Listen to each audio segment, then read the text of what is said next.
This is the RMA 448 TC from STIHL. It's a battery powered lawnmower for medium to large gardens.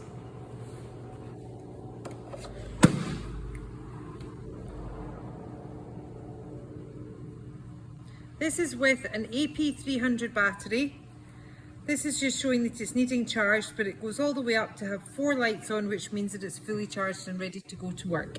It's easily inserted, you click it into place, and that's it, ready to go to work.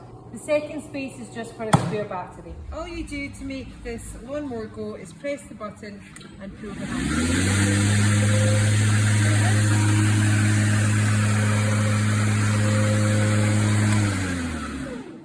And it all stops. So this has 6 different heights of cut that you easily move up and down into the different positions.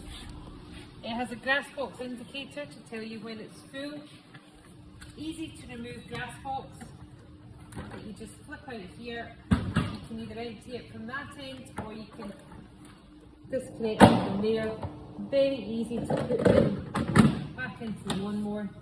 This lawnmower is ideal for medium to large gardens, an excellent purchase from